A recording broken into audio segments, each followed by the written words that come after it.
திமுகவை அழிக்கணும், திமுக ஒழிக்கணும், திமுக ஒழிக்கிறது அழிக்கணும் அப்புறம் வச்சுக்கோங்கய்யா. இந்த அழியெல்லாம் அப்புறம் மக்கள் பார்த்துக்கிறாங்க. மக்கள் அழியாமல் இருக்கிறதுக்கு என்ன வழி, அதை பண்ணுறதுக்கு நீங்கள் முதல்ல யோசிக்கணும்.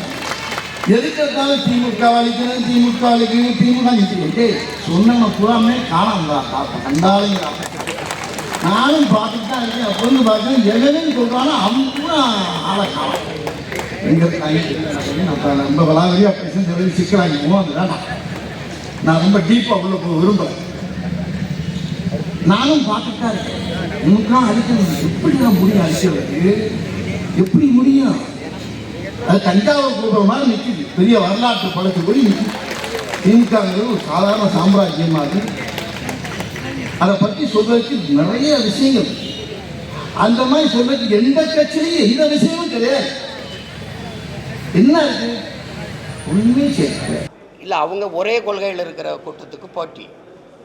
எனக்கு யாருமே போட்டி இல்லையே. உலகத்தில் ஒரு போட்டி சொல்லுங்கள், இல்லை இந்திய துணைக்கண்டத்தில் ஒரு போட்டி சொல்லுங்கள். என்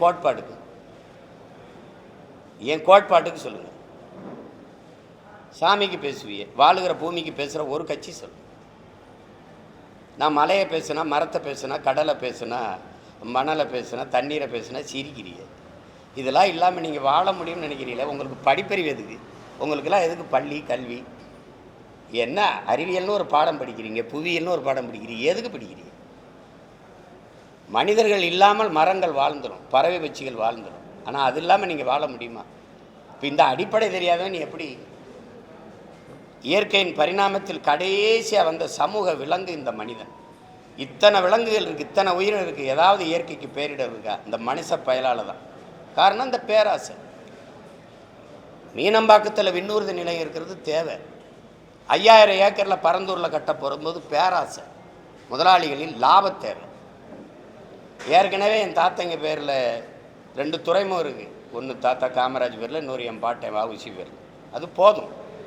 6111 ஏக்கரில் துறைமுகம் கட்ட போகிறேங்கிறது தேவையில்லை, பேராசை. கோயம்பேடு பேருந்து நிலையமே எனக்கு போதும். யாரும் நாங்களுக்கு வசதி இல்லைன்னு வீதியில் நின்று போராடல, பேருந்தை மறித்து போராடலை என் மக்கள். அப்புறம் 410 கோடிக்கு கிளாம்பாக்கத்துக்கு எதுக்கு தூக்கிட்டு போனேன்? எதுக்கு தூக்கிட்டு போனேன்? அது பேராசை, கமிஷன். ஏதாவது வேறு ஏதாவது காரணம் இருக்கா சொல்லுங்க. 2050 அப்படி வரும். 50 ஆண்டு கழித்து பறந்து போகிறவங்களுக்கு வசதி செய்கிறிய விண்ணூர்தி. பசியோடு இருக்கவனை பற்றி கொஞ்சம் யோசிச்சு. அதை பற்றி பறந்து போகிறவனை பற்றி கவலைப்படுற. 8 வழிச்சாலை இதுக்கு வேகமாக சென்னைக்கு போய் என்ன பார்ப்பேன்? சினிமா பார்ப்பேன், இல்லை சீரியல் பார்ப்பேன், இல்லை சிந்திச்சு எதுவும் படைக்க போறியா? என்ன பண்ண போகிற? ஏதோ ஒன்று மலையை வெட்டி ரோடை போட்டுருணும், காடை அழித்து ரோடை போட்டுருணும், வேகமாக போகணும். வீட்டுக்கு போவியா, சுடுகாட்டுக்கு போவியா? எல்லாத்தையும் போட்டுட்டு. அதில் அவங்க தெளிவாக தான் சொல்கிறாங்க, எனக்கு யாரும் போட்டி இல்லை. எனக்கு போட்டி இருக்கா? என் கருத்துக்கு போட்டி இருக்கா?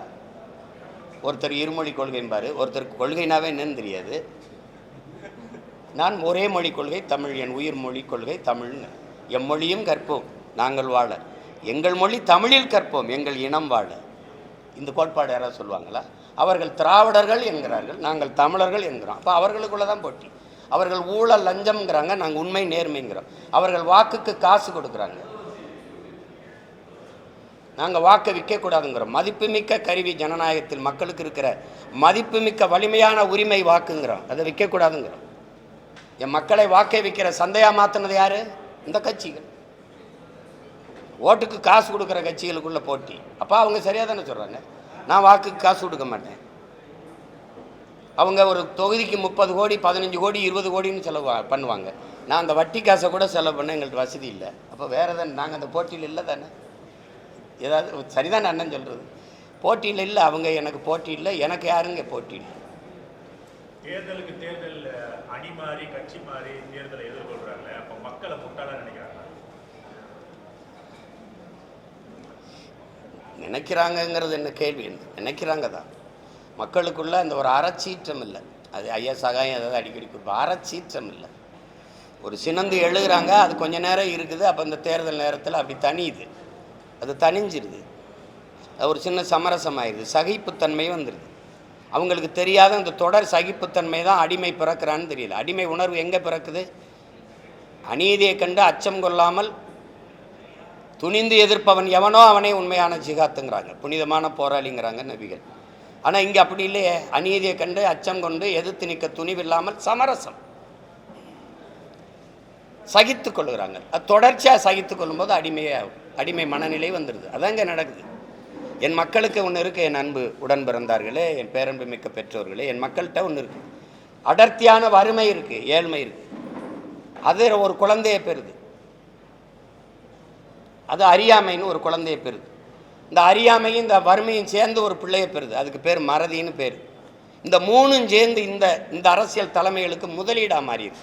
நேற்று இங்கே இருந்த இவனை திட்டி பேசுன, இன்னைக்கு மானங்கட்டு இப்போ இங்கே இருக்க, அப்புறம் இவனை திட்டி பேசுகிற, என்னதான்டா அவன் கொள்கை கோட்பாடு அப்படின்னு இல்லையே. இந்த மாறி மாறி போகிறவங்களுக்கு ஒரே கோட்பாடு தானே, சீட்டு அதிகமாக இருக்கணும், நோட்டு அதிகமாக இருக்கணும், அங்கே போவோங்கிறது ஒரு கொள்கை.